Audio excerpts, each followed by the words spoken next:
Bienvenue dans le podcast Qui se cache sous la robe, le podcast qui vous fait réfléchir à votre relation client et à votre posture professionnelle. Moi, c'est Guylaine, coach professionnel certifié et ancienne avocate. J'adore poser des questions. Alors, quoi de plus naturel que de le faire avec mes invités ? Ma mission ? Que clients et avocats apprennent à mieux s'entendre et se comprendre. Vous voulez réapprendre à vous écouter mutuellement ? À comprendre l'autre ? Identifier vos biais cognitifs et vos croyances ? Vous êtes au bon endroit pour remettre l'humain au cœur des relations. Bonne écoute !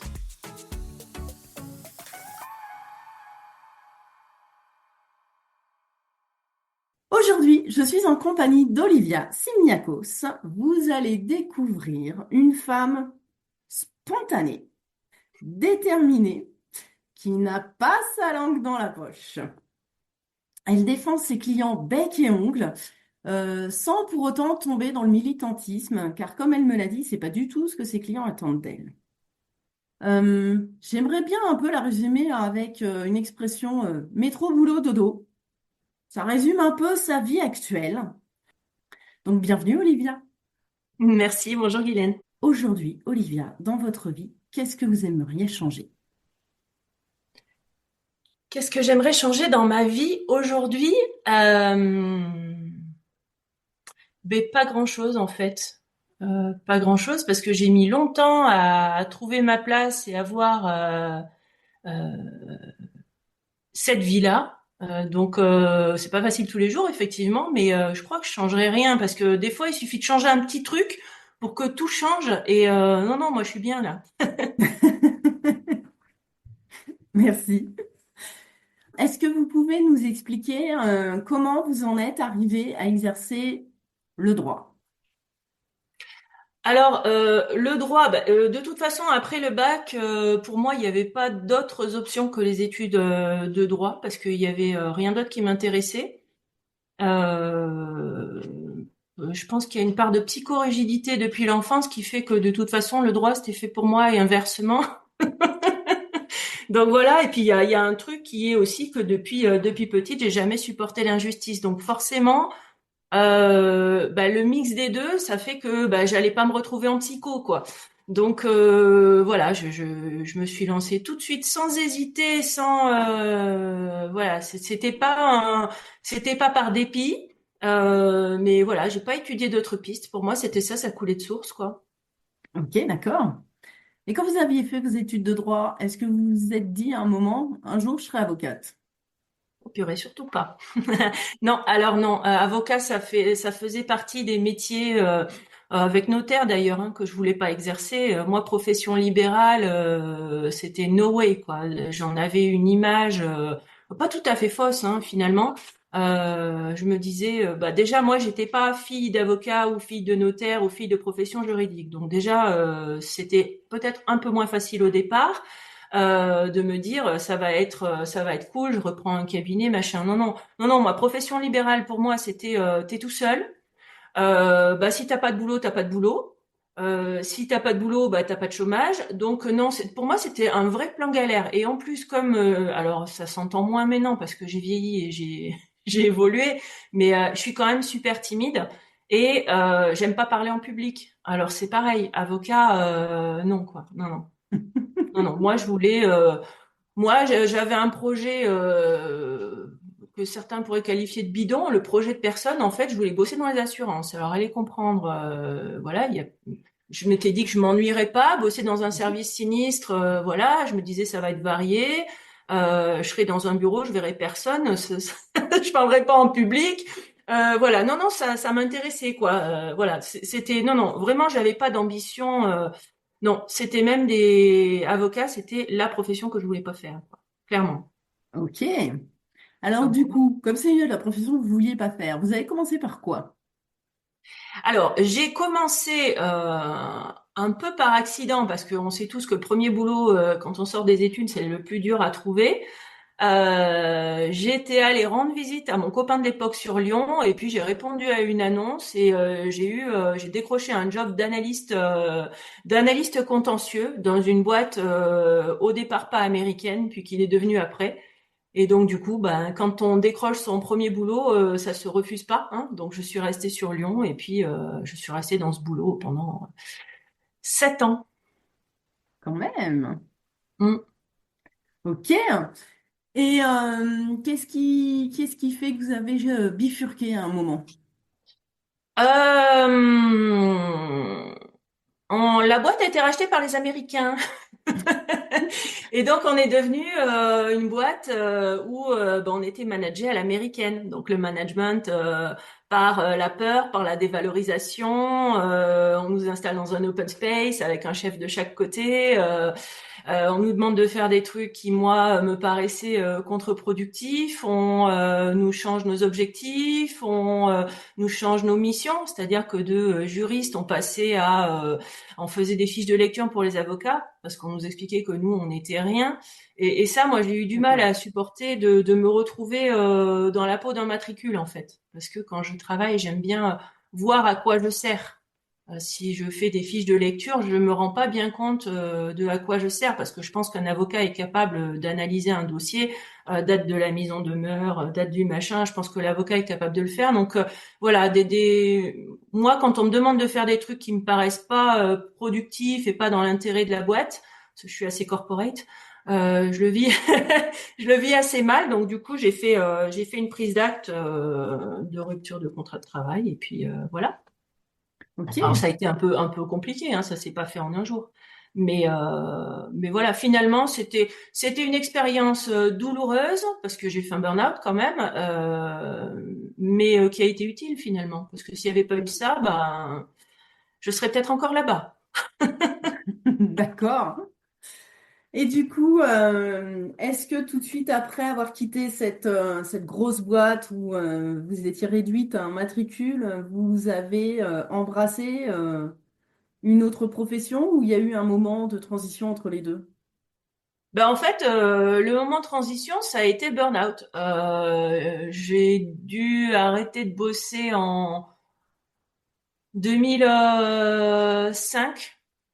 Et ben comme j'ai un caractère quand même qui est pas comment dirais-je, je me laisse pas facilement aller quoi. Je suis plutôt une combative. Donc du coup, je me suis dit écoute, t'as du temps, alors soit tu restes sur ton canapé, tu manges des chips. Bon, je l'ai fait aussi, hein. Ou soit, ben, il faut que tu penses à l'après parce que tu vas pas rester sur ton canapé à manger des chips jusqu'à la mort. Donc, il va falloir trouver un plan B. Donc, je me suis posé la question de ce que je voulais, mais j'ai plutôt répondu à la question de ce que je voulais pas, à savoir Mhm. être un matricule, bosser pour une boîte américaine ou susceptible de le devenir.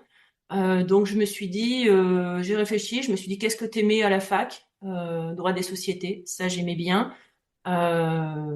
Cabinet d'avocats, c'était une cible en me disant, bah eux, ils vont pas être rachetés par les Américains, normalement. Normalement. Donc voilà, j'ai passé 1 an et demi en fait à me reformer parce que la fac, elle était quand même un petit peu loin. Donc j'ai fait une mise à jour de mes connaissances. Et puis après, quand je me suis sentie ben, prête et d'aplomb, bah, j'ai commencé à chercher du boulot dans des cabinets d'avocats parce que je me disais, oui, en droit des sociétés, ce qui est bien en plus, c'est que bah, il n'y a pas besoin d'être avocat, il suffit d'être juriste et il y aura jamais à parler en public ou des choses comme ça. Donc là, ça me convenait. D'accord. Alors, je vais peut-être un petit peu expliquer pour nos auditeurs. On fait une distinction entre juriste et avocat, mais au final, c'est comment expliquer cette distinction-là? C'est un titre en plus, c'est-à-dire qu'un avocat est un juriste. Juriste, c'est le professionnel du droit qui a fait plus X années d'études et qui est expert dans un domaine technique du droit. C'est comme ça que je pourrais définir le juriste. Et l'avocat, lui, a simplement, entre guillemets, hein, le certificat d'aptitude à exercer la profession d'avocat. Et c'est vrai qu'en France, on a des cabinets d'avocats, surtout au niveau du conseil, mais pas que, parce que certains cabinets en contentieux ont également des juristes avec eux. Et La grosse différence, alors je fais une description très large, hein. La grosse différence, c'est que l'avocat est le seul à pouvoir aller plaider devant les juges. Le juriste, lui, va plutôt faire le travail de recherche de jurisprudence, de rédaction des conclusions, et encore, ça dépend avec qui. Il va être vraiment la petite patte, celui qui va vraiment travailler le fond du dossier, la technicité du dossier. Et il ne va pas pouvoir plaider. Le seul qui peut plaider devant des juges, c'est l'avocat. C'est grosso modo ça. Si on est sur le conseil, le juriste est là pour travailler effectivement tout le fond du dossier et par contre, il ne peut pas donner un conseil juridique. Ça relève du monopole de l'avocat. Bon, dans les faits, les limites sont un petit peu plus floues, mais comme vous le dites, il y a quand même une différence de point de vue de la société entre le juriste et l'avocat. Oui, et je trouve très bien cette explication que vous venez de donner parce que c'est vrai que dans l'esprit des gens, un juriste, grosso modo schématiquement, c'est un avocat raté, alors qu'il y a des juristes excellentissimes Oui, et il y a des avocats nullissimes. tout à Donc fait. voilà, ne pas dénigrer le juriste par rapport à l'avocat, ce sont deux métiers différents, deux formations équivalentes. Et après, ben, ce sont des personnes, donc il y a des compétents et des incompétents partout. Donc voilà, c'est vrai que souvent, quand moi je l'ai constaté aussi, quand on fait une fac de droit, qu'on finit pas avocat et qu'on est juriste, il y a plein de gens qui considèrent qu'on a loupé un truc forcément quelque part, alors que non, ça peut être un choix et il y a d'excellents juristes. Tout à fait. Voilà. Et, euh, et ça fonctionne dans les deux sens. C'est-à-dire que là, aujourd'hui, eh ben, j'ai le plaisir d'échanger avec vous et vous étiez juriste, vous êtes devenue avocate. Et je connais, à l'inverse, plein d'avocats qui se sont reconvertis et qui sont aujourd'hui juristes. Ce qu'on peut comprendre au vu de la difficulté du métier. Donc allons-y. Comment vous êtes devenu juriste en droit des sociétés dans un cabinet d'avocats? Eh ben, j'ai pris mes petites baskets et je suis allée déposer mes CV dans les boîtes aux lettres à l'ancienne, hein, à l'époque où tout le monde procédait par voie de mail. Moi, j'aime bien marcher, donc du coup, et puis j'avais un rêve comme Martin Luther King, c'était bosser pas trop loin de chez moi. Donc du coup, comme j'habitais justement dans un quartier pas très loin du palais de justice de Lyon, j'avais fait tous les avocats alentour et le destin a voulu que celui qui m'a donné ma chance, je voyais le cabinet de ma fenêtre en fait, Mhm, et c'était quelqu'un alors que je connaissais sans connaître, parce qu'en fait c'était un des avocats adverses de la boîte devenue américaine dont j'étais sortie. Donc c'est vrai que quand on voyait arriver ces conclusions, c'était l'apocalypse. On se disait ah non non pas les conclusions. Et en fait bah voilà, je me retrouvais à basculer dans le côté obscur, mais avec grand plaisir. C'est une forme de petite revanche, quoi, finalement. je comprends. Et du coup, ça s'est passé comment cette arrivée dans le cabinet d'avocat? Est-ce que, parce que vous m'avez dit tout à l'heure, quand vous étiez pendant vos études de droit, vous disiez, mais jamais de la vie dans un cabinet d'avocat, ça me correspond pas et tout. Eh ben, vous êtes basculé dedans un petit peu par la force des choses. Est-ce que l'image que vous aviez du métier quand vous étiez jeune étudiante, ça s'est confirmé une fois que vous avez mis les pieds dedans? Alors, le fait d'aller dans un cabinet d'avocat me posait pas de problème. Moi, c'était vraiment le métier d'avocat. Là, j'étais salariée, j'étais tranquille. Donc, je suis arrivée en qualité de juriste. Je remplaçais une avocate partante. Euh, j'ai pas tellement appris de choses sur le métier parce que avec la boîte américaine, on travaillait en partenariat avec des avocats, donc j'en avais fréquenté, donc c'était une espèce que je connaissais un petit peu. Après, sur la relation client, des choses comme ça, bah là, effectivement, c'est quelque chose que moi, j'avais jamais connu. Parce que nous, on était justement des matricules, on rencontrait jamais personne. Et là, bon, bah, fallait rencontrer un petit peu les gens. Alors, c'est vrai que moi, dans la mesure du possible, je préférais éviter parce que j'aime pas, quoi. Je suis timide, voilà, donc je laissais faire les avocats. Moi, j'étais là, je rédigeais les actes, j'adorais faire ça.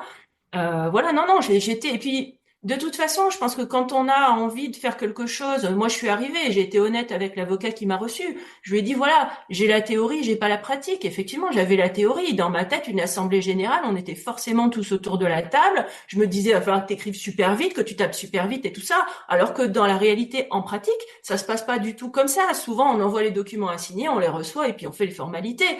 Ça, bon, moi, je le savais pas du tout parce que j'avais jamais pratiqué. Et effectivement, j'ai été honnête. Et je pense que quand justement on passe un entretien d'embauche, c'est important d'être honnête. Et moi, je pense que c'est ce qui m'a servi parce que la phrase qu'il m'a dite, c'est j'ai envie de parier sur vous. Et D'accord. effectivement, quand vous avez quelqu'un qui vous dit j'ai envie de parier sur vous, bah vous avez envie qu'il gagne son pari, quoi, quelque part. Donc voilà, moi j'étais heureuse d'être intégrée dans ce cabinet d'avocats. Bon, bah au début ça a été pas simple au niveau relationnel parce que bah on parlait tout à l'heure de la différence entre juriste et avocat, j'ai bien senti au départ, mais euh, mais je m'en foutais, c'était pas là l'important quoi. Et justement, sur ce point-là, je me souviens quand on a préparé nos échanges, vous m'avez parlé d'une anecdote là-dessus, sur le fait d'être juriste et Ouais. non pas avocat. Est-ce que vous pouvez nous en parler? Bah en fait, il y a même deux d'anecdotes parce que quand je suis arrivée heureusement que j'ai quand même un tempérament assez où je laisse couler parce que quand je suis arrivée, c'est vrai que l'avocate que je remplaçais et qui devait me former pendant quelques jours, s'est absolument pas occupée de moi, elle m'a foutu au standard. Alors ça aide beaucoup à apprendre à rédiger les actes. Bon bref, c'est pas grave, je suis pas contrariante, je me disais c'est quelques jours, quelqu'un va bien finir par me former. Et dans ce cabinet, il y avait deux avocats associés, donc celui qui m'a recruté puis un autre qui faisait justement, l'autre faisait plutôt du juridique et celui qui m'a recruté faisait plutôt du judiciaire, mais il voulait développer un peu le juridique. Et donc c'est pour ça qu'il avait une avocate qui faisait du droit des sociétés. Et en fait, ben tout s'est bien passé au départ avec l'autre associé, bon voilà. Et puis un jour, il vient puis il me demande, vous en êtes à quelle année de collaboration? Et moi, franchement, j'ai même pas compris la question, quoi, parce que j'ai pas fait l'école des avocats, je suis pas avocate. Les statuts, les différents statuts d'un avocat, je connaissais rien du tout. Puis j'ai dû le regarder avec des yeux ronds en lui disant, mais c'est-à-dire. Et donc il m'a dit, bah ça fait combien de temps que vous avez prêté serment, quoi? Et là je le regarde, je dis, ah mais non, mais moi, mais en plus, enfin spontanément, je dis, ah non, mais moi je suis pas avocate, moi je suis juriste. Et à partir de ce moment-là, bah, il m'a plus parlé. Voilà. Mais en D'accord. même temps, comme j'avais pas spécialement de sympathie pour lui, ça m'a pas dérangé non plus. Ça a glissé sur moi comme sur les plumes d'un canard. Et puis, bah voilà. Après, les associés se sont séparés parce que visiblement, ils n'avaient pas la même vision de la vie, du travail et des collaborateurs. Et voilà. Puis le chemin s'est poursuivi sans lui et sans qu'il laisse une trace indélébile sur moi. C'est quand même assez, comment dire, euh, cristallisant cette démarcation entre juriste et avocat. Et malheureusement, c'est vrai qu'aujourd'hui encore, il y a des avocats qui font la différence entre un juriste et un avocat. Ils ne le traitent pas de la même manière. Et ça, moi, personnellement, c'est une vision à laquelle j'adhère pas du tout. Et il y en a qui font comme ça des silos entre professionnels du droit. Ouais, mais tout à fait. Mais même pour aller plus loin, dans un cabinet d'avocats, on oublie parfois que tout le monde est essentiel. Je veux dire, on parle des avocats, des juristes, mais une secrétaire, c'est pareil, une assistante, c'est pareil. Quand elle est pas là, c'est la galère. Moi, je sais que l'avocat qui m'avait recruté a viré des clients parce qu'ils avaient mal parlé à la secrétaire, a viré des collaborateurs parce qu'ils avaient mal parlé à la secrétaire. Donc effectivement, on était vraiment dans deux salles, deux ambiances avec ces deux associés. Et voilà. Et c'est vrai que j'aurais été fragile. Ça aurait pu mais complètement me déstabiliser et j'aurais pu perdre mes moyens et j'aurais pu effectivement pas réussir ma période d'essai et puis bon bah l'avocat aurait pas réussi son pari quoi. Mais Hmm. voilà, je lui ai donné l'importance qu'il avait et D'accord. justement ça m'a quelque part un peu motivée à lui montrer que j'étais capable de faire du boulot aussi bon que le sien. Peut-être que c'est ça qu'il a pas trop apprécié en fait. Bon au De se départ il dire savait pas, il s'est pas méfié. exactement. Donc du coup, cet associé s'en va. Qu'est-ce qui se passe pour le cabinet? Et pour vous? Eh ben, l'associé s'en va. Il a fallu restructurer le cabinet, reprendre un peu la gestion parce que c'était plus lui qui gérait tout ce qui était administratif, compta, etc. Et donc là, moi, j'ai mis la main à la pâte en fait. J'ai commencé à gérer ça parce que bon, les deux associés sont séparés. Il a fallu gérer un déménagement. Enfin, c'était assez compliqué pour l'associé restant de gérer à la fois les dossiers, les clients, les audiences, etc. et la vie du cabinet. Et comme la vie du cabinet, ça se gérait en sous-marin, moi, j'aimais bien. Donc j'ai Encore un une peu fois. voilà, donc j'ai un peu récupéré le pack gestion de cabinet, administratif, compta, etc., etc. Moi j'aime bien ça parce que je suis hyper organisée et puis ça me plaît. Et donc voilà, donc ça a bien fonctionné. Et puis une chose en entraînant une autre, l'équipe fonctionnant très bien entre l'associé et moi, j'ai eu l'opportunité de m'associer à un moment donné parce qu'effectivement j'avais pas un salaire qui correspondait à mon travail, clairement, parce que c'était une petite structure qui pouvait pas se permettre de payer des salariés des 100 et des 1000. Mais l'idée c'était ça, c'était de m'associer pour que à terme, puisque l'associé était beaucoup plus âgé que moi, le jour où on vende le cabinet, je récupère quelque part mes billes. D'accord. Et donc, du coup, pour s'associer, qu'est-ce qu'il faut faire pour être associé au sein d'un cabinet d'avocats? Moi, je sais, mais bon, c'est pour expliquer. Eh ben, pour s'associer dans un cabinet d'avocat, il faut être avocat. C'était bien mon problème. Donc Ah, voilà, il a fallu. Il y a que les imbéciles qui changent pas d'avis. Mais après, voilà, je l'ai fait pour ça. Je me suis dit, j'ai jamais eu l'ambition de me dire, ouais, ben c'est cool, je vais m'associer, je vais devenir avocate et puis je vais aller secouer les manches. Non, non, non. Moi, je lui ai dit, bon, ok, je vais le faire pour m'associer, mais je te préviens, la robe, je la mettrai pour prêter serment. Éventuellement pour aller manifester, parce que j'ai quand même un petit côté militante sur pas mal de thématiques, mais j'irai pas plaider jamais, même demander un renvoi, tu comptes pas sur moi. Donc voilà, les choses étaient claires d'entrée. qu'est-ce qui fait que vous aviez vraiment pas du tout cette appétence? Alors, bon, il y a une différence entre avoir une appétence et se dire, bon, ok, je peux peut-être aller plaider une ou deux fois sans aimer ça. Qu'est-ce qui fait que vous rebutiez autant à porter la robe et à plaider? Je pense que c'est vraiment alors à la fois mon caractère, ma timidité, parce que parler en public, j'aime pas. Moi, je me rappelle quand les collaboratrices, alors on prenait souvent des collaboratrices qui sortaient de l'école. Et moi, j'avais ce côté toujours de m'occuper d'elles, de m'inquiéter, etc. Et quand elles partaient à leur première audience, mais pour moi, c'était un truc tellement, pour moi, de mon point de vue, un truc tellement horrible et difficile et de parler en public et de machin, que j'étais dans tous mes états. Je leur disais, t'inquiète pas, ça va aller, machin. J'étais en transe. Quand elles revenaient, je leur disais, comment ça s'est passé? Et elles, tout, oh, super bien, super bien.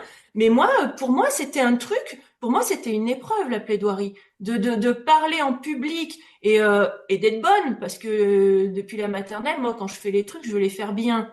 Et là, je me sentais pas, en fait. Je me disais, c'est pas toi, tu vas être ridicule. Et effectivement, à l'époque, si j'avais plaidé à l'époque, je pense que j'aurais été ridicule, parce que j'aurais pas été assise dans ma personnalité et j'aurais joué un rôle, en fait. J'aurais joué l'avocate. Et ça aurait été vraiment pathétique. Donc heureusement qu'il m'a pas forcé en fait à aller plaider des liquidations judiciaires, des redressements judiciaires, des trucs comme ça, parce que franchement non non non non non, ça aurait été une catastrophe. Très bien. Donc, si je résume, on est en quelle année là? Ah alors j'ai alors la proposition d'association, elle a dû intervenir en 2012 et j'ai bossé entre 2012 et 2013 puisque j'ai prêté serment en septembre 2013. Donc, on est en 2013. Vous devenez avocate, métier que vous ne vouliez pas faire. Mm. Vous portez donc la robe le jour de votre serment, mais vous faites toujours du droit des sociétés, donc jusque-là tout va bien. Vous êtes dans le côté plutôt conseil, juriste, vous êtes toujours en back-office. Ok. Mais aujourd'hui, vous êtes avocate, pénaliste, et vous allez plaider pour la cause animale en France, dans tous les coins de France. Qu'est-ce qui s'est passé entre les deux? Oui, bonne question. Qu'est-ce qui s'est passé? Ben, en fait, il s'est pas passé un truc en particulier. Quand je regarde en arrière, c'est un cheminement, en fait, un cheminement d'événements euh, qui ont commencé finalement dans l'enfance. Parce que moi, je suis passionnée d'animaux depuis petite. J'aime les animaux depuis que j'ai 4 5 ans, depuis que j'ai été élevée aux émissions d'Alain Bougrain-Dubourg. Donc, j'aime les animaux et tous les animaux. Parce que justement, Alain Bougrain-Dubourg, c'était pas que les chiens et les chats. Je pense que ça a contribué à faire ce que je suis aujourd'hui. Ensuite, bah, quand j'ai eu l'opportunité de m'associer, qu'il a fallu bosser, bah, à cette époque-là, j'avais un chat avec lequel j'avais une relation très fusionnelle et parce que c'est vrai que les journées en cabinet d'avocat, elles sont assez chargées, elles finissent assez tard et bosser après une journée en cabinet d'avocat, c'est quand même très compliqué. Alors bon, quand on sait ce qu'on veut, on le fait, hein. Mais moi, c'était beaucoup plus facile parce que j'avais toujours le rouquin qui était sur le bureau, donc mon chat. Il s'appelait Monsieur Toon et bah, j'avais quelqu'un à qui réciter les cours puisque ben pour prendre la passerelle, ce qu'on appelle la passerelle, il faut passer un examen de déontologie. Donc il faut bosser notamment le damien et il faut le connaître sur le bout des pattes. Et donc, ben, je révisais avec ce chat sur mon bureau, je lui récitais les cours, etc.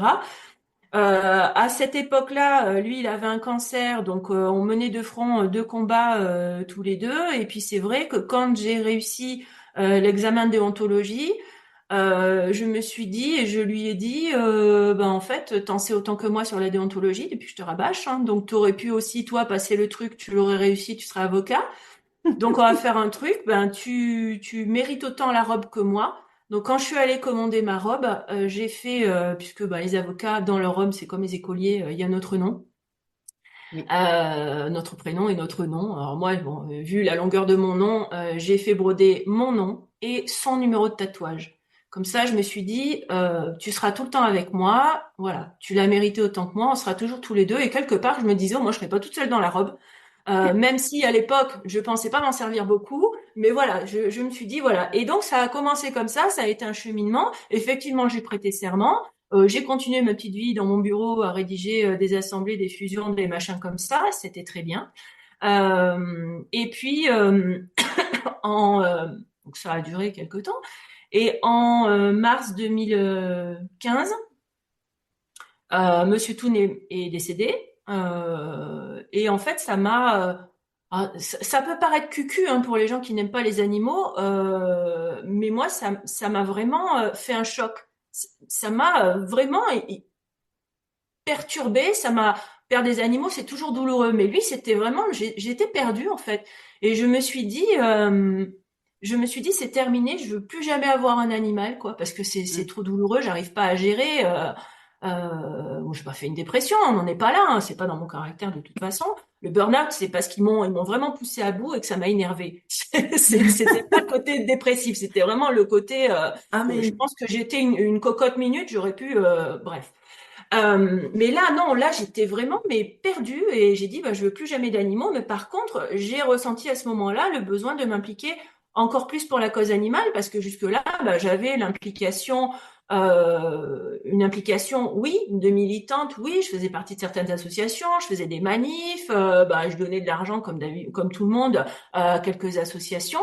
Mais voilà, j'ai eu envie de plus, mais je savais pas comment m'y prendre. Et alors, le destin, parce que je vois pas quoi d'autre.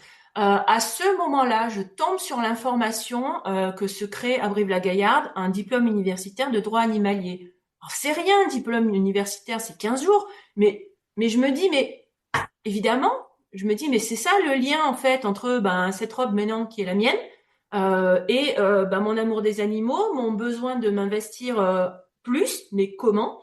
Ben, comme ça. Donc du coup, je me suis empressée de postuler. Mhm. J'ai eu la chance de faire partie de la première promotion de ce diplôme. Il m'a montré, alors ça fait pas de vous un spécialiste en droit animalier, hein, faut pas se leurrer, c'est 15 jours. Mais ça permet déjà de montrer l'ampleur de la matière, parce que droit animalier, on pense maltraitance, droit pénal, mais c'est pas que ça. Et ça vous permet de voir si effectivement ça vous plaît ou pas, parce que bah, c'est pareil, hein, quand on connaît pas les choses, on s'en fait une idée, et puis voilà. Et moi, quand j'ai fait ce diplôme-là, ça m'a plu, ça m'a emballé, et je me suis dit, ouais, c'est ça que je veux faire, c'est ça ma nouvelle forme d'engagement, quoi. Donc ça a été D'accord. vraiment un cheminement c'est parti des révisions avec Monsieur Toon, voilà, de cet amour des animaux que j'ai toujours eu, pour arriver finalement à la création d'un diplôme à un moment pile poil opportun où ben je me cherchais un peu et voilà. Et donc, du coup, une fois ce DU de droit animalier en poche, qu'est-ce que vous faites? Il me semble que vous ouvrez un département au sein d'un cabinet de conseil en droit des sociétés, un département droit animalier. Alors pas tout de suite. Moi j'ai voulu quand même me former parce que c'est pas en 15 jours qu'on est formé. Donc comme j'avais fait en droit des sociétés, je me suis auto-formée Mhm. puisqu'à l'époque il y avait vraiment pas de formation en droit animalier. Donc ben, on se débrouille, mais en même temps quand on veut on peut. Hein. Moi c'est mon leitmotiv. Quand on veut on peut. La preuve. Donc je me suis encore formée un petit peu et puis après ben comme j'étais associée je pouvais. J'ai créé effectivement un département droit animalier au sein de ce cabinet droit des affaires, donc à côté du département en droit commercial, droit social, droit immobilier. Et ben moi j'ai mis mon petit droit animalier qui était un peu ouais, c'était des paysans, ça interpellait les clients, donc j'ai un peu commencé à mettre ma petite patte. C'était en salle d'attente, c'est pareil. Avant, il y avait les petites affiches et puis on commençait à fleurir des magazines sur les animaux. Voilà, donc j'ai commencé à poser un petit peu des jalons au sein du cabinet en droit des affaires. Ouais, ouais, puis je menais de front les deux parce qu'au départ, j'avais quelques dossiers de conseil, mais j'avais pas plaidé plus que ça parce que je me sentais pas prête. Pareil. Mhm. Donc voilà, j'avais quelques demandes de conseils, et puis voilà, mon activité, c'était quand même le droit des sociétés. Comment ça a été perçu déjà d'abord au sein même du cabinet? Ah très bien parce que j'avais un associé. Bon, quand je lui ai parlé du DU, il m'a dit go go go. Quand je suis revenue, bah il voyait mes yeux qui brillaient, hein, de toute façon. Donc voilà. Et puis c'était quelque chose d'un petit peu différent. Puis une fois, il m'a dit un truc. Il m'a dit la cause est belle. Donc du coup, non, il était vraiment, il me soutenait. Les collaborateurs, bah, ils trouvaient ça chouette, quoi, parce que effectivement, c'était un peu, pour reprendre une expression de ma consoeur Céline Pécavi, un peu exotique, droit animalier. On n'en voyait pas à l'époque, et Non. voilà, les clients, c'est pareil, ils me posaient des questions, ils commençaient à me parler de leurs animaux. Alors du coup, voilà, ça a créé du lien, c'était sympa. Et oui, quelque temps après, bah, quand j'ai récupéré un chat, je l'ai amené au bureau. Donc voilà, petit à petit, je gagnais du terrain. Donc c'est intéressant aussi d'entendre justement, c'était ma deuxième question, c'était comment ça avait été perçu par les clients. Donc vous venez de nous dire que bah, du coup les clients étaient interpellés et plutôt dans le bon sens. Oui, ouais, ouais, non, non, il trouvait ça chouette comme idée parce que effectivement, c'était un peu différent. À l'époque, on n'en parlait pas du tout. Et puis les gens, mais même maintenant, quand on leur dit avocat en droit animalier, ah mais c'est vrai, ah mais c'est vrai que ah oui, mais les avocats, ah ben oui, et les animaux, ben quand on divorce, ah ben oui, et puis les problèmes de voisinage, ah ben oui, puis oui, effectivement, quand ils sont maltraités, il faut les défendre. Donc les gens, comme moi, j'avais pas eu le raisonnement non plus, parce que moi, à la fac, on n'a jamais prononcé le mot animaux. Et je vais pas mentir, je vais pas dire que quand je suis devenue avocate, moi, c'était pour m'associer, c'était pas pour défendre les animaux. À l'époque, ça m'avait pas traversé l'esprit, quoi. Donc, faut être honnête. Il y a peut-être des avocats qui deviennent avocats pour défendre les animaux maintenant, parce que c'est dans l'air du temps. Mais moi, à Oui. mon époque, non. Et donc du coup, vous avez ce département-là qui se développe au fur et à mesure. Ça s'est passé comment? Bah, ça s'est développé parce que, bah, comme à la base j'étais militante, j'avais quand même un réseau, j'avais des gens qui me connaissaient sur le plan humain et qui me faisaient confiance. Donc, bah, j'ai un peu développé. Et puis c'est vrai que même si ça rapportait pas un copec, hein, faut pas se mentir, plus j'en faisais et plus je me disais oui, le droit des sociétés c'est bien, mais c'est pas pareil. Et voilà, plus je faisais du droit animalier, plus je me disais c'est ce que j'ai envie de faire. Je sentais que ma place elle était pas en droit des sociétés quoi. Et vous faisiez quoi du coup en termes de sujets à traiter en droit animalier puisque vous ne plaidiez pas encore? Alors j'étais plus sur du conseil, sur du rappel de la réglementation aux associations, aux choses comme ça, des gens qui m'appelaient, qui voilà, j'étais plus sur du conseil. Le côté D'accord. plaidoirie, c'est venu, bah, pour vous dire, hein, le DU, je l'ai eu c'était 2017, avril 2017 ou quelque chose comme ça. Ma première audience, c'était novembre 2018 parce que je voulais être prête. Et encore, dans ma tête, on m'a forcé. Ben justement, qui c'est qui vous a fait paf? Vu ce que vous nous dites quand même depuis le début, moi je remercie chaleureusement cette personne qui a réussi à faire en sorte que vous portiez la robe pour aller plaider, donc parler en public pour défendre la cause animale. Ah ben moi aussi, je le remercie parce que sinon, je pense que je serais encore en train de faire du droit des sociétés. Non, bah en fait, bon, j'avais pas mal de connaissances dans le milieu du droit, pas du droit animalier, mais des associations. Et puis un jour, un président d'association me dit, il faut que je te présente quelqu'un, vous avez deux points communs. Vous aimez les animaux, donc ça, bon ben voilà, et vous habitez à Bourg-en-Bresse. Alors ça déjà, c'est pas mal. Et le hasard a voulu que effectivement on habite à vol d'oiseau à 500 mètres l'un de l'autre. Et c'était le directeur d'une association, l'OABA, pour pas la citer, œuvre d'assistance aux bêtes d'abattoir, avec qui j'ai sympathisé. Donc on se voyait régulièrement, papoter, machin, on prenait des apéros. Et puis un jour, avec sa compagne, ils étaient chez nous, et puis on discute comme ça, puis il me dit, tiens, en novembre, j'ai un dossier à Bourg, machin, c'est un éleveur, truc. Je lui dis, oui, c'est bien, bah, dis donc, ouais, ouais. Et puis je dis, bah, c'est bien. Et puis il me dit, non, non, mais il me dit, c'est toi qui vas y aller. Et là, le ciel m'est tombé sur la tête.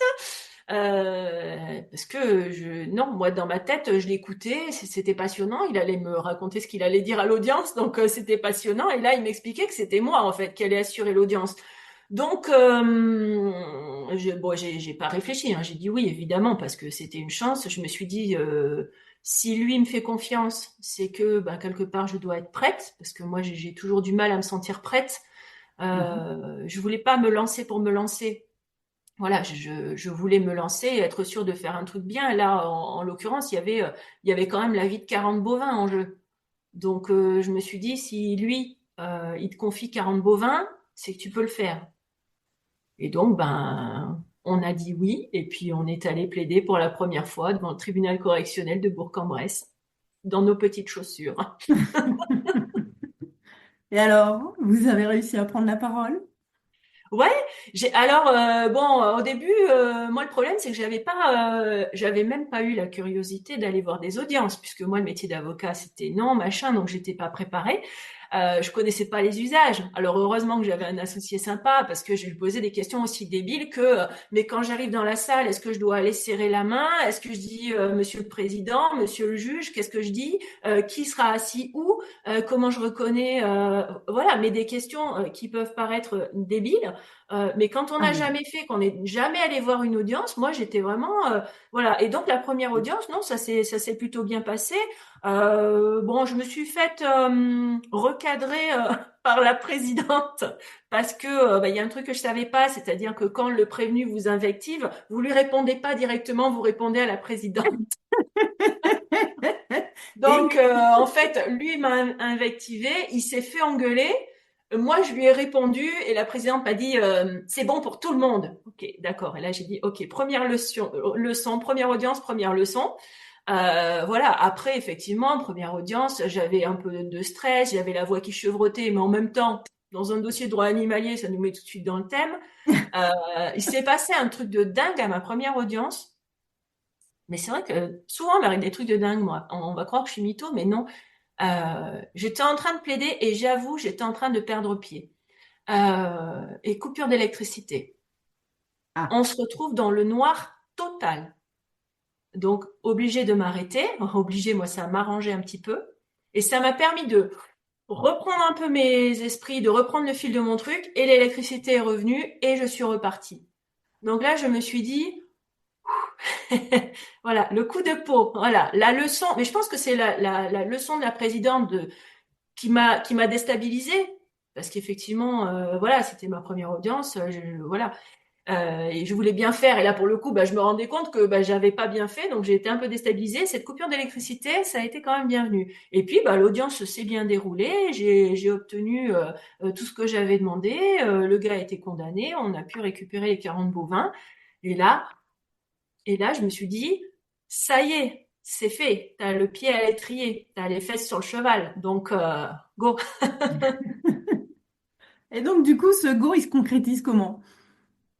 Alors Sego, dans un premier temps, je continue d'exercer le droit animalier dans le cadre de ce dossier-là, de ce cabinet-là en droit des affaires.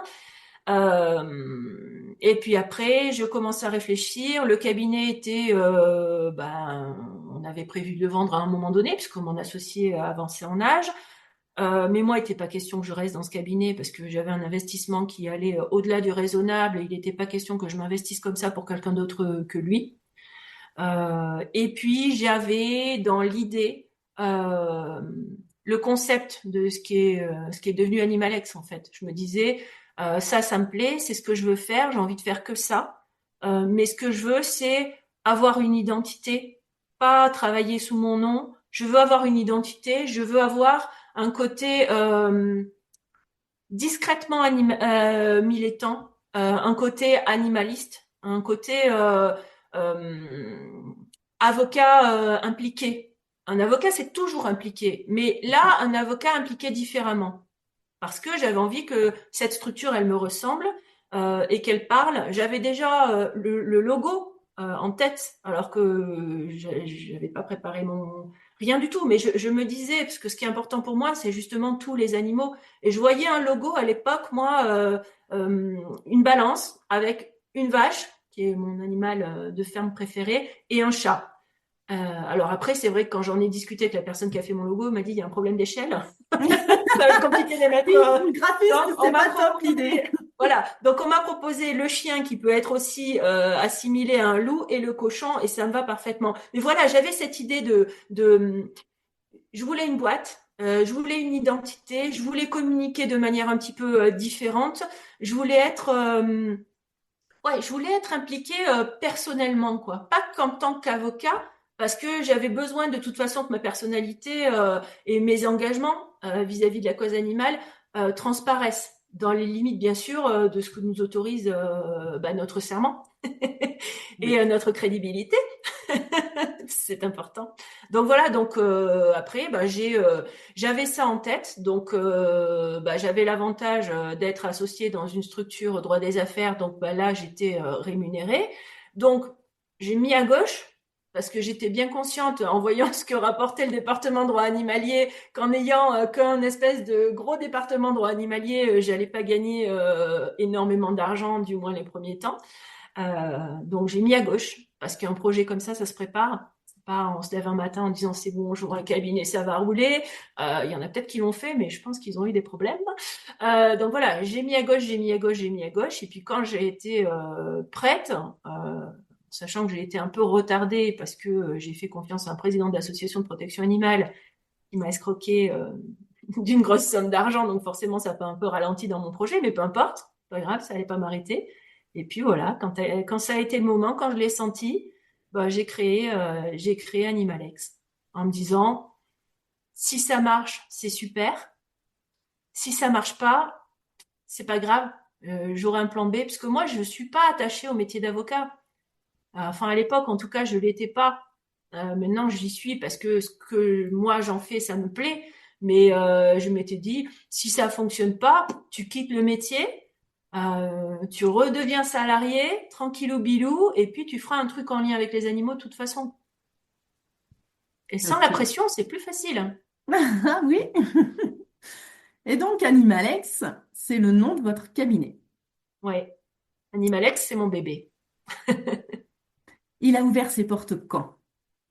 Alors, je l'ai créé début 2019 et j'ai commencé l'activité en 1er juillet 2019.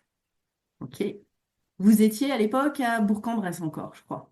Ouais, quand j'ai créé le cabinet, j'avais le choix parce que le cabinet en droit des affaires dans lequel j'exerçais, on avait deux sites. On avait un site sur Lyon et un site sur Bourg-en-Bresse. Et comme à Lyon, c'est autorisé de toute façon, il fallait que je me domicilie quelque part. Donc, j'avais le choix entre Lyon, Bourg-en-Bresse et bah ça c'est pareil, c'est ma personnalité. Moi, je préférais la relation qu'on avait avec nos clients à Bourg-en-Bresse plutôt qu'à Lyon. C'était plus spontané, c'était plus humain, c'était plus à Lyon, bon le client prend un rendez-vous, etc. À Bourg-en-Bresse, ça arrive qu'il passe, qu'il voit de la lumière et qu'il vienne vous dire coucou.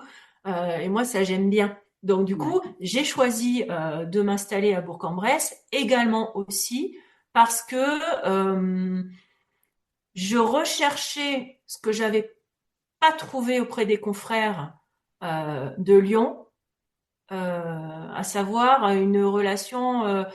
J'avais un peu idéalisé le concept de confraternité, en fait. Je m'en rends compte encore maintenant, parce que dans ma tête, tous les avocats étaient comme mon associé. Mon associé a prêté serment en 77. Donc, en 77, les avocats étaient effectivement confraternels. Il n'y avait pas cette concurrence qui existe actuellement. Donc, la confraternité, je m'en étais fait une idée qui était celle que lui m'avait montré de la confraternité. Quand je suis arrivée à Lyon, j'ai pris ça un peu en pleine gueule. Je m'étais mise dans la commission déontologie de l'ordre, comme quoi je voulais vraiment m'investir dans la profession. J'étais quand même, voilà, j'avais évolué. Quand j'ai vu les bisbilles entre confrères et tout, je me suis dit, non, c'est pas ça. Et je me suis dit, c'est parce que c'est un grand barreau. Alors ça aussi, je me suis dit, Bourg-en-Bresse, Hmm. ça sera mieux. On sera comme des frères. Tout blanc, Donc du tout coup, noir un peu, hein? pour mériter ça, j'ai quand même payé la première année double cotisation à l'ordre de Lyon et à l'ordre de Bourg, mais c'est pas grave parce que j'étais persuadée que j'allais trouver ce que je cherchais dans un barreau de plus petite taille. Et alors? Et pas vraiment. Non, pas vraiment. Non, non, non, ça a pas pris non plus. Alors, oui, alors je sais pas. Peut-être que dans certains barreaux, quand quelque chose ou quelqu'un de différent arrive, ben, c'est mal appréhendé. Voilà. Après, c'est une histoire de personne aussi. Je pense que c'est Voilà, quand ça surtout une colle pas avec histoire une personne et effectivement qu'elle de est au Conseil de personne. l'ordre et bah c'est toujours un peu plus compliqué. Donc bon bah c'est pas un souci. J'ai fait 100. Alors ça a été très galère. Hein. Par exemple pour les permanences qui étaient facultatives à Lyon et obligatoires à Bourg. Alors moi les permanences j'ai jamais voulu en faire. Même quand j'étais dans la dèche la plus profonde, j'ai jamais voulu en faire parce que je ne suis pas capable de les faire. Je ne suis pas capable de m'investir à fond la caisse sur un truc qui m'emballe pas. Donc je ne fais pas. Donc on les refourgue quand c'est comme ça. On les refile à des confrères. Sauf que quand vous n'êtes pas spécialement intégré dans un barreau, c'est compliqué de les refourguer. Moi j'ai passé des moments à pleurer auprès de la secrétaire de l'ordre qui était une ancienne consoeur à Bourg. Et puis qui a finalement trouvé une consoeur qui pourrait me prendre les permanences en disant il y a maître machin qui est un peu à l'écart aussi. Donc on était un petit peu toutes les deux pestiférées et donc du coup voilà elle a eu la gentillesse de me prendre mes permanences. Mais du coup quand j'ai quitté le barreau de Bourg pour le barreau de d'Annecy, ça a été pour le coup sans regret et à Annecy j'y suis super bien quoi. J'ai trouvé ce que je cherchais quoi. Comme quoi ça existe. Mais oui, ça existe. Mais c'est intéressant ce que vous dites parce que justement, la grosseur du barreau n'a, je pense pas que c'est directement lié à la confraternité ou pas. C'est pas petit barreau, on est bien, on se connaît tous, on va boire l'apéro après notre journée de travail. Et les gros barreaux, c'est on se croise vite fait dans les rues. Non, c'est vraiment la multiplicité des personnalités qui constituent le barreau et ce qui fait que petit ou grand, c'est pas la question. Ça explique aussi toutes les variations qu'il peut y avoir en fonction des générations des avocats qui constituent ce barreau-là. Oui, c'est ça. Moi, c'est vrai que Lyon, alors Lyon, j'ai jamais eu de problème avec personne. Je me suis pas sentie. Enfin, c'était impersonnel, complètement impersonnel. Il n'y avait pas d'échange, il n'y avait pas. En même temps, moi, j'ai pris la passerelle, donc j'avais pas de camarades de promo. Donc déjà, ça vous isole un petit peu. Mais voilà, on revient dans l'idée du matricule.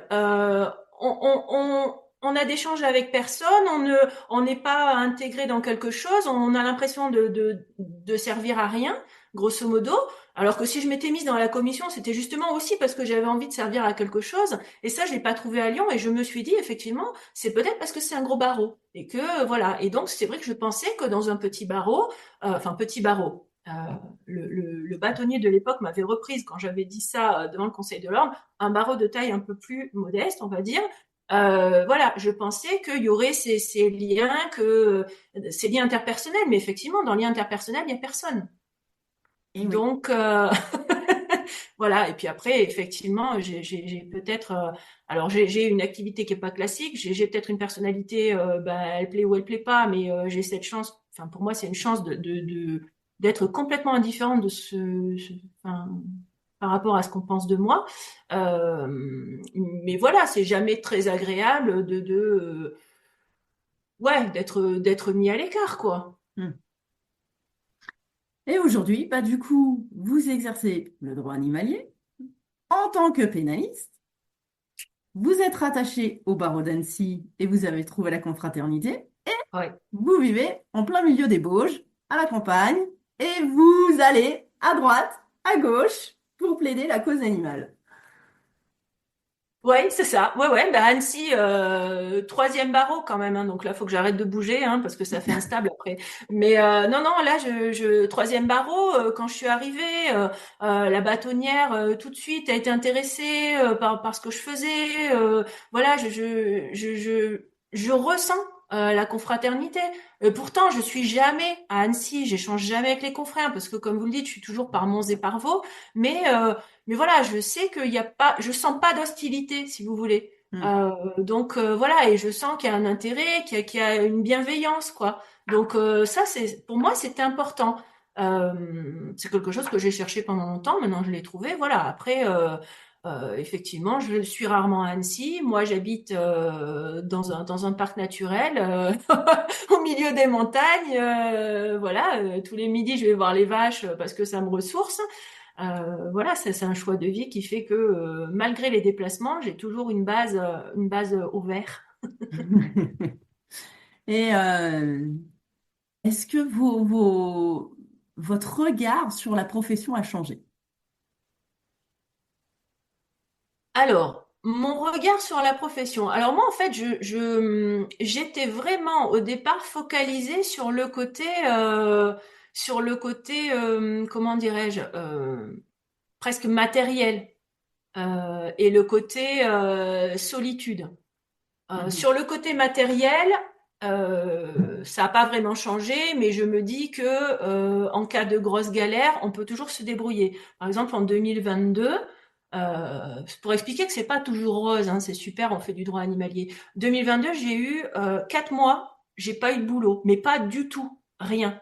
Là, je me suis posé la question. Je me suis dit, qu'est-ce que tu fais? Est-ce que tu fermes le cabinet?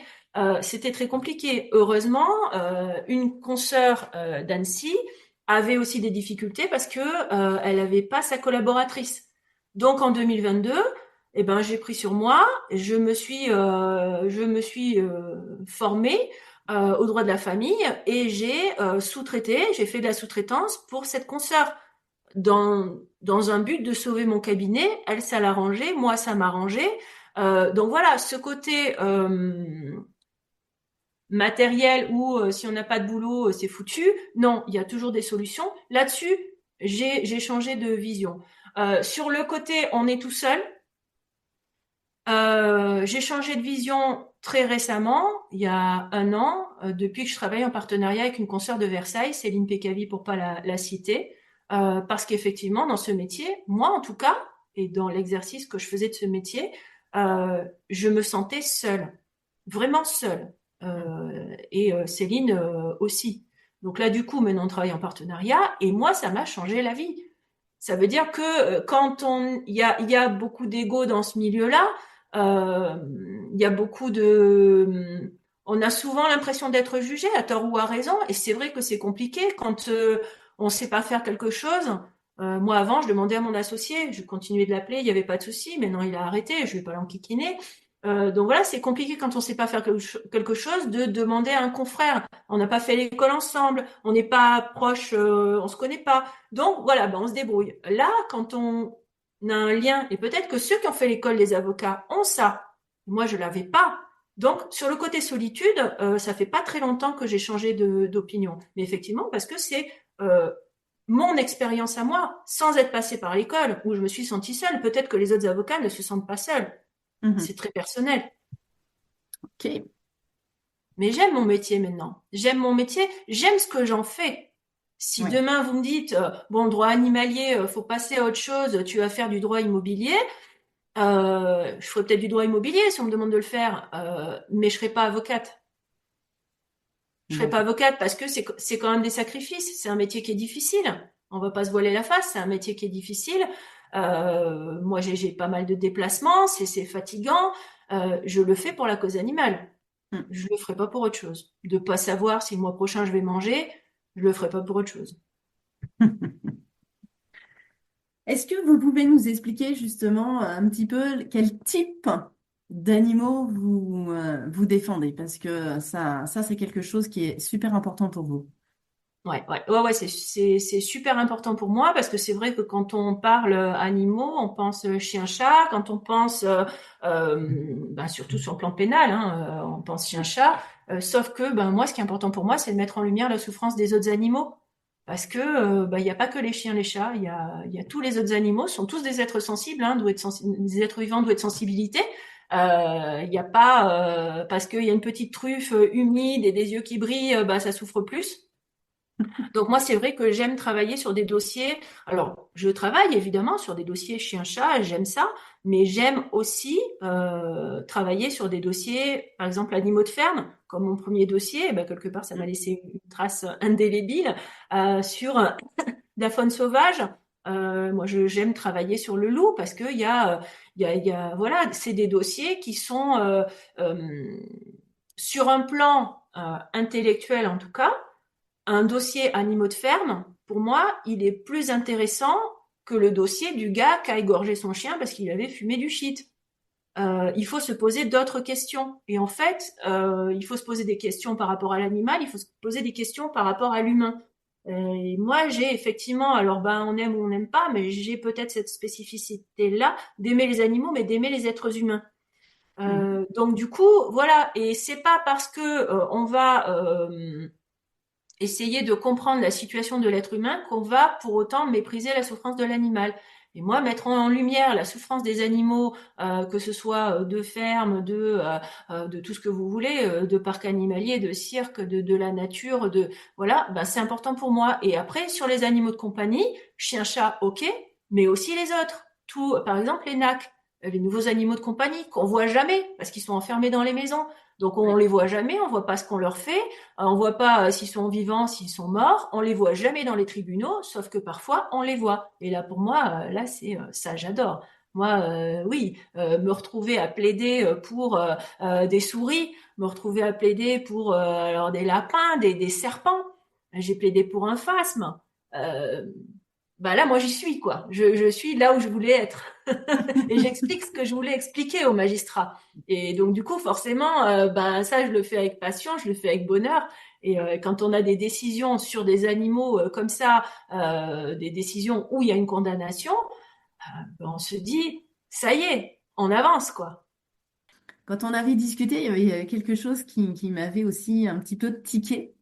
Comment arrivez-vous à être dans votre rôle, votre posture d'avocat et ne pas tomber dans le militantisme? Alors, peut-être que le fait d'être Gémeaux m'aide. De personnalité, peut-être.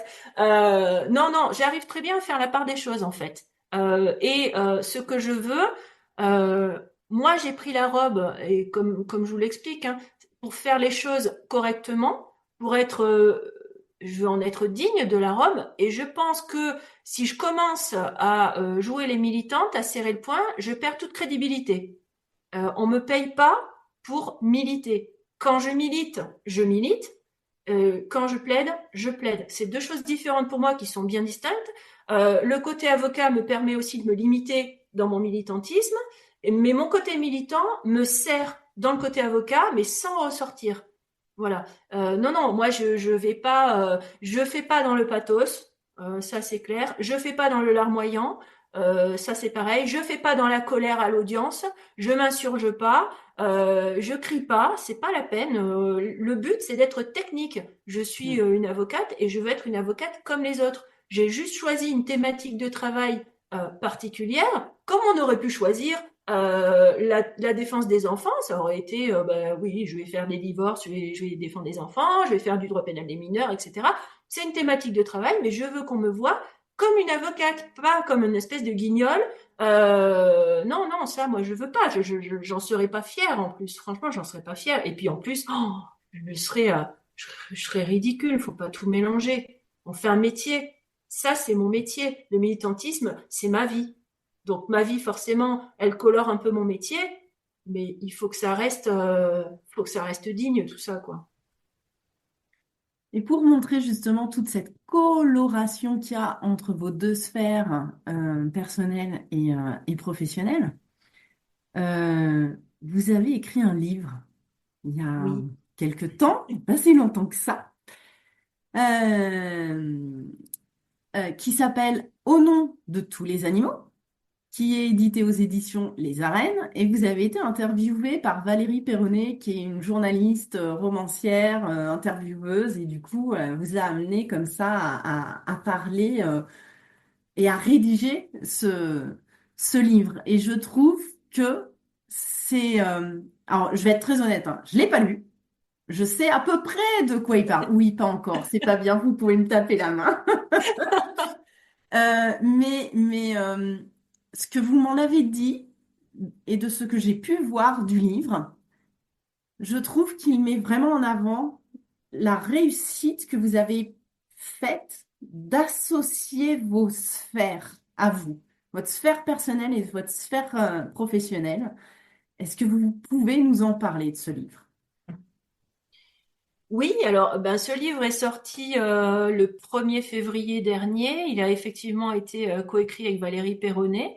Et il retrace bah, effectivement mon parcours. Alors ça n'a pas été le plus facile hein, parce que bon parler de soi c'est jamais évident parce que bon parler de son métier c'est une chose mais là voilà fallait quand même parler de ma vie voilà mon parcours et puis bah, mon quotidien aussi donc on y évoque bah, un certain nombre de dossiers que j'ai eu à traiter et puis ben les enseignements que j'ai pu en tirer et effectivement, ce livre, il me ressemble. Alors, il a été écrit avec Valérie Perronnet, mais les gens qui me connaissent personnellement et qui ont lu ce livre m'ont retrouvé, quoi. Donc voilà, parce que ben il y a quand même une grosse patte, une grosse patte qu'on retrouve. Effectivement, j'ai peut-être mis beaucoup de mon côté humain dedans. Hmm. Mais pour moi, c'est indissociable parce que un avocat, c'est un être humain sous une robe et on est tous différents. Et je pense que c'est en ça, quand on accepte d'être soi-même sous la robe et de pas vouloir ressembler aux autres, euh, bah c'est comme ça qu'on est bien déjà dans sa pratique et que bah, je pense qu'on est efficace parce que on se préoccupe plus du fond que de la forme. Parce que quand on doit se concentrer pour ressembler à quelqu'un d'autre, pour rentrer dans le cadre, moi, si je dois faire ça, ça va être très très compliqué. Euh, voilà, je dis souvent, je veux pas être un avocat, c'est-à-dire l'avocat qui a sur la gravure. Moi, je veux être un être humain sous une robe. Et ça, c'est important pour moi. Et je pense que c'est ce qui fait ma force. Alors, on aime ou on n'aime pas, hein. Ah, mais Je bien sais que sûr. je fais pas l'unanimité, mais comment vous dire, ben, je m'en fous.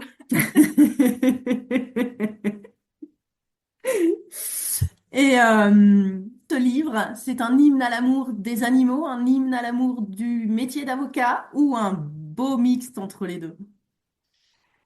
Ah bah c'est un peu les deux.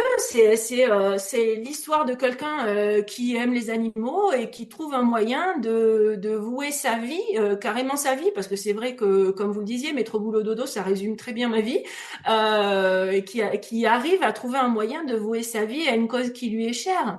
Et ça, métro boulot dodo, moi ça me convient parfaitement dans la mesure où tout ce que je fais, j'aime le faire. Je me lève le matin. Je sais que je vais faire des trucs qui m'intéressent, je sais que je vais apprendre des choses et surtout je sais que je vais être utile à une cause qui m'est chère. Donc oui, ce livre, c'est quelque part aussi une note d'espoir parce que en évoquant les dossiers, effectivement, il y a certains passages qui sont a priori un petit peu durs. Alors pas, on n'est pas il y a pas de sang, de tripes, voilà. Mais pour moi, c'est quelque chose d'optimiste parce que ça nous montre qu'on avance. Je veux dire, il y a 15 ans, ce bouquin-là, il aurait eu 3 pages. Il n'y avait quasiment pas de dossier il y a 15-20 ans. Donc là, si on arrive à mettre autant d'exemples et qui sont pas, c'est pas exhaustif, c'est que voilà, on arrive, et il y a une phrase qui revient souvent, c'est on avance, on avance.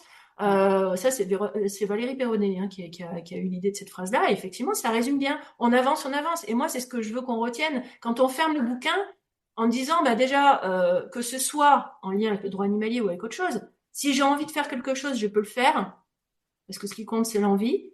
Et si je suis effectivement quelqu'un qui est impliqué dans la cause animale et concerné par le sort des animaux, je ferme le livre. Effectivement, je me dis ouais, on avance. Voilà, c'est vraiment. Je voulais quelque chose d'optimiste. On parle de trucs un peu durs, mais je voulais un truc optimiste et on rit aussi, hein. Ouais, moi, c'est Alors ça, important pour moi le rire. ça, je le confirme parce que je vous suis sur les réseaux sociaux et franchement, des fois, quand je vais pas bien, quand j'ai une sale journée, eh ben, je vais sur votre page Facebook et je lis vos posts. Et ça me donne le sourire. Et pourtant, le fond est pas joli, joli des fois, hein. Mais, euh, mais voilà, vous avez cette capacité à mettre en lumière le côté obscur qu'on pourrait avoir dans certaines situations, mais vous arrivez toujours à en faire quelque chose de positif. Et ouais, moi, des fois, quand je vais pas bien, bah, je vais sur votre page Facebook et hop, je lis un post d'Olivia.